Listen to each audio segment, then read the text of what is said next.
and welcome to the shed. In today's video we're going to be making this very basic folding saw vise. Hope you enjoy. This saw vise is not my idea, this is obviously my version of it, but I first saw this on a Lie-Nielsen video, it would have been 10 plus years ago, and I thought, why don't we go ahead and we'll make the style that he was using in that video. It's a very simple and easy vise to work with, and you can make it as large as you really want, although you can't get much more height than I'm going to get out of this one, which is where other vices are actually better because you can get them up higher out of your workbench. So really what this is an upgraded version of just the very basic that you can do of just 2 sticks or one like this sawn down and clamping it in your vise. The advantage you have is it is actually lifting it up out of your vise, which just makes it much easier to work with and actually put your saw into, because if any of you have ever used this sort of method, it's very finicky and annoying to try and line it up with the saw right down in your vise and everything. So we're going to build this very basic vise right here now. So I'm going to be using this 19mm just laminated pine board. I had it lying around left over, so it's perfect. Now 19mm, you probably don't have to use exactly 19mm, but I wouldn't go probably any thinner than 12-15mm stock, because I actually did this other prototype here that had 7mm ply, and I made it longer on purpose to see what sort of height you could get out of it to clamp, and then still add some extra blocks in here to stop it squeezing. And no matter what I did with this 7mm ply, which I've seen this similar style of vise on social media where people say they use 7mm plywood, and no matter what I did, no matter how I adjusted the jaws, I could just not get it to actually hold the saw. So I recommend definitely going thicker than 12mm. And then I did this prototype that actually had the 19mm, and that actually worked the best. It didn't actually flex at all, so that's the design we're going to go with, and that's why I'm using 19mm stock here today. So to make this a little bit easier, we're going to be also using some 19mm by 42mm sticks. Let's jump in. We're going to cut the height of these pieces for this based off the one I have here at 200mm high. So what we want to do is come in, mark the 200, or mark the 200. And my idea for this build is that we're going to take use of the techniques that we've taught, or that I've taught before, for cleaner cross cuts where you have 2 lines. Now since I'm going to be using a panel saw to cut this, I'm going to make those 2 lines a little bit further apart just to allow for the wider curve of my crosscut saw. There are 2 ways we can do these marks between these. We can get a ruler that's long enough to come across here, or we can bring our square in as such. Just put the line in, we're referencing off that edge, and then down this end we can reference with the dot we made and also the knife line that we've already put there, and that ensures we can come through the rest of it and our stock just of the square just stays off the edge. So now we're going to come in and do the offset. So I'm just going to turn it up on its edge, run those quick lines through, and I'm just going to do a quick reference on the opposite side as well, making sure referencing off your reference face. So the easiest way I've found to secure a board like this is, and if you don't have a saw bench, this is the best way to go about doing it. And so I just use a couple of holdfasts. If you're not familiar with holdfasts, they're a piece of sprung steel or smithed steel, and as you push them into the holes and you hit them, it cants it, and so they hold down nice and tight. So you don't want it hanging off your bench too far, and I'm actually just going to start here.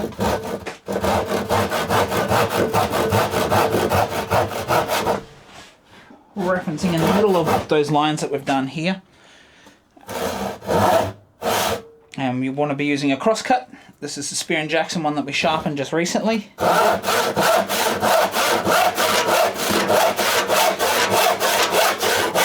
Now you'll see I'm trying to keep a shallow angle to start with, and that's giving me a kerf that I can reference. And it's going to try and keep me square, so I squared the edge here first, and I'm nibbling across here to start with, which is just referencing between the two lines because I don't have a line on the other side.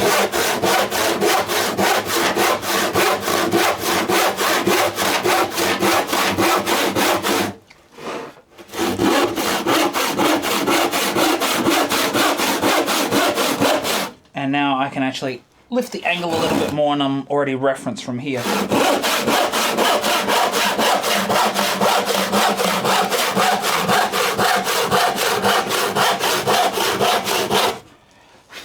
Now I've got to the edge here.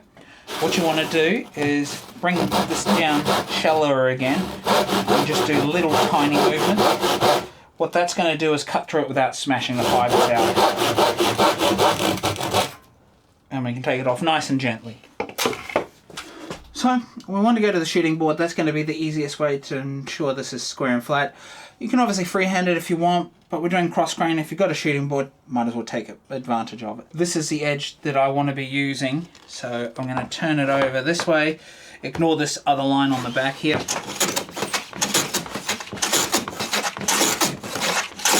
We now need to grab the other side of the panel, and we need to square that off. Then we'll do our measurement again, and this time we'll just do one line because that's all we need off this particular board is the two pieces.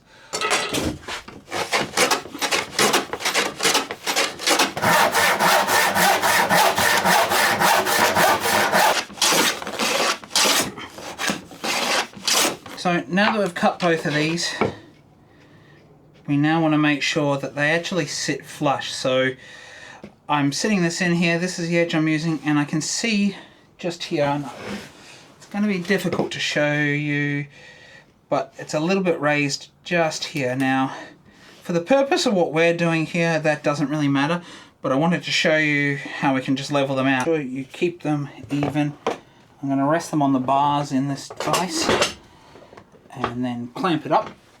Now we can work on it. A slightly longer plane works best for this, so I'm going to come in, do the same on the other side if you want to. In this case, it's not necessary, it's already pretty flat and square, and so you can actually use either edge. I would use the edge that I've just hand planed because it's a little bit cleaner.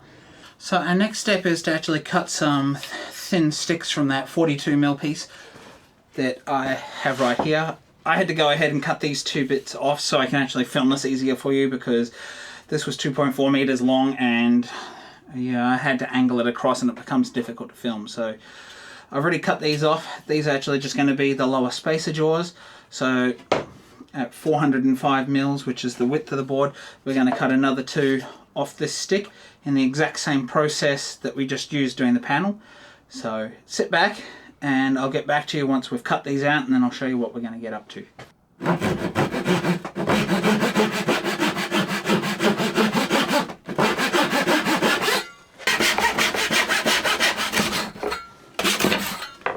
So now we're left with two series of sticks here. If you've got ones that are ever so slightly undersized here, just put them on the bottom because you're not clamping with the bottom, it's just a spacer to help keep even parallel pressure.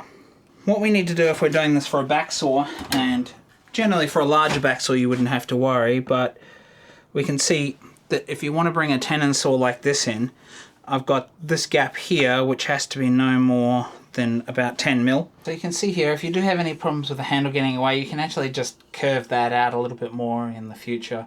But these straight lines are generally work fairly well for me, and at least for my small tenon it's going to work. Although I'm designing this more for the larger tenons, which we wouldn't have that problem, but it's still nice to make it flexible so you could just make one size and just have the one vise for all your saws. So I've got them in the vise, I've got it upturned, and I'm just going to come in and just whack a quick reference line here, and just a squared reference line here. That's just a ballpark figure, so I know where I'm starting here. So I can just come in,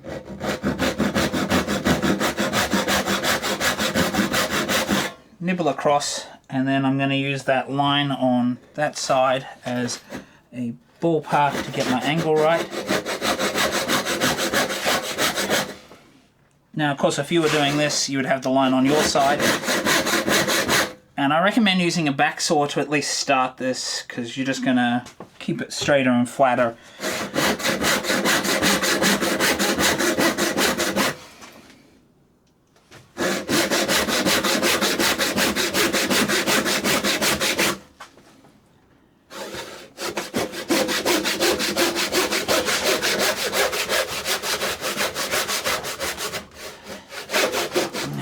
Cut that perfect. I've come off the line, but that's okay. We'll sort that out with a hand plane.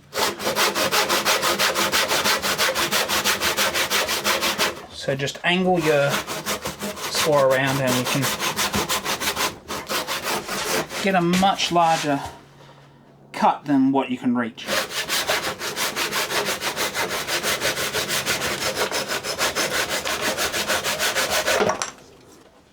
So this is the line that we didn't quite reach here, so I'm going to smooth this out and just hand plane it a little bit further.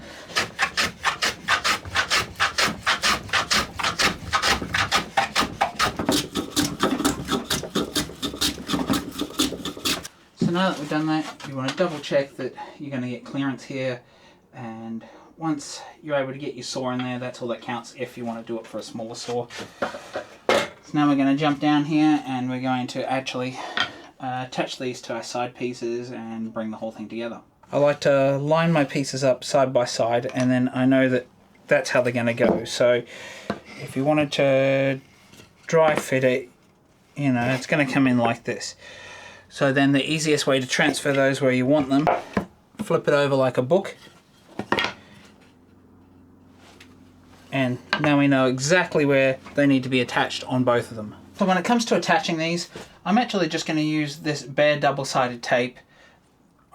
It's a really strong holding tape, so you don't ever want to do temporary stuff with this bare stuff, because once it's clamped down, it's very difficult to remove. So if you want something more temporary, you could just clamp them in place and put a few nails or a few screws in there if you ever think you needed to replace them. In this case, I don't think it's necessary, so I'm not going to do that, and I'm just going to use the double-sided tape, but you can glue them, you can attach them however you want, based on whether you want to take them apart or have interchangeable jaws or anything like that, because you could, based on your saws, have thicker and thinner pieces on the top, but ideally the thicker pieces actually clamp better. The way I do this is I lie it down, mark the tape. I'm going to go taping across the entire piece. You don't necessarily have to, but it's going to give a better hold if you do it that way. Then cut off the excess.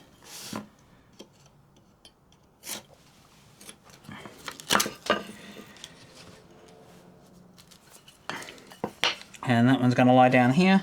Before I'm done, I'm going to flip over and do this one, which on this side you can sort of get away with less tape on the bottom piece because it's just a spacer. The jaws are where you really need it. So what I sometimes do with this bottom one, when I made the other one, I just went halfway over so I can use the other half on the other side. If you've only got the 1 inch bare or double-sided tape, that's more ideal. So I'm just going to throw that one, the other piece, over on the other side. And so you can put it right in the middle or on the top, it doesn't really matter. So you want to go ahead and put that on all 4 of them. Punch the excess off, the outside tape part, line it up,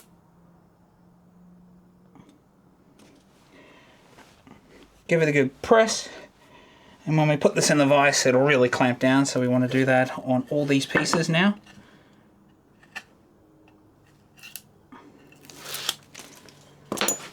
Making special attention on this top piece. What I like to do is put it in just above the height, and then once we get it together we'll actually hand plane it flush with the top. We obviously want to attach the bottom of them here somehow, and in the Lie-Nielsen video they used a little bit of leather, so I've got an old belt here. We're going to cut a couple of sections of that out and just tap them in with some nails, and they'll last and work really well. So let's get to that.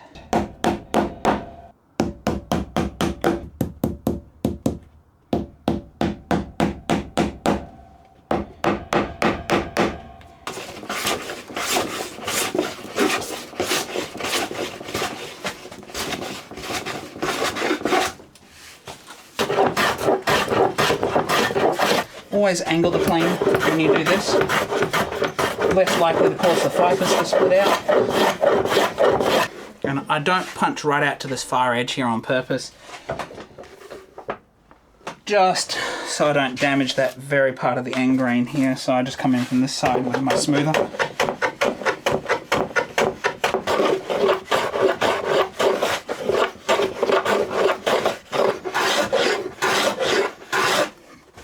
And you can actually come in on the top here.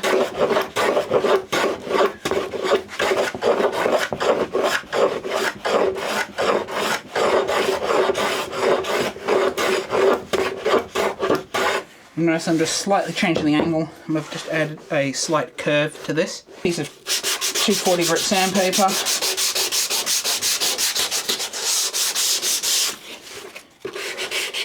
Just smooth it all out. You could leave it there, or you can come in and just smooth out these sides if you want. There's no real need to. Unless you're looking for attention to detail, you can clean that stuff up, but there's no real need to. This is going to function perfectly just the way it is now. You can add a bit of finish to it, you don't have to. You quite often don't add finish to shop jigs. Any of the hard edges, you can just put a run with a hand plane, so you can come like this and just run them on those sides like this. Just so they're less likely to get damaged. The only ones I won't do that on, the top of the jaws here, you don't want to do that because you don't want any gap in between the edge of the jaw and the saw plate, so you're going to clamp it nice and tight. So you adjust it up and down until you get the right height where it's actually clamping, so it's got enough pressure to actually hold your saw, and that's where you put your cleats so you know you're going to get it at the correct height each time. And then it's just a simple thing of just tacking it on with a couple of nails. So the process is as follows. We put it in here so it can sit loose, but I like to do it up so it's only going to open enough to allow your saw to go in. Large tenon straight in like this. Can push that one in further right into the middle. Level the jaws as best you can.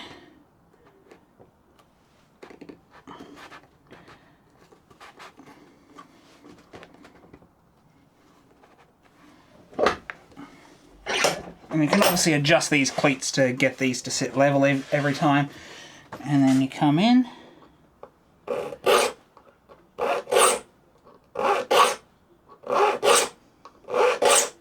And it doesn't move at all. It's held in really tight. So there you have it, folks. That's how you make a very basic saw vise that is an upgrade from just the basic piece of wood. Fairly simple to make. And you can make it as large or as small as you want, but the smaller ones do work better in this design than these larger ones, and a little less in depth actually works a little bit better when you've got to cut out a piece for the handle to fit, and it's just the way it is. So if you like this video, please do like and subscribe down below. Please sound off in the comments if you've seen this style before. Have you used it? What did you think of it? And if there was any other questions that you had related to this video, please do leave them down there and I'll try and get back to you. And if you'd like to see another great video such as this, please do check out the video up here and the one here that are going to come up for these two vices that you see over the side here that I haven't actually made videos for. So once those videos go live, you'll see those videos up here. Bye for now.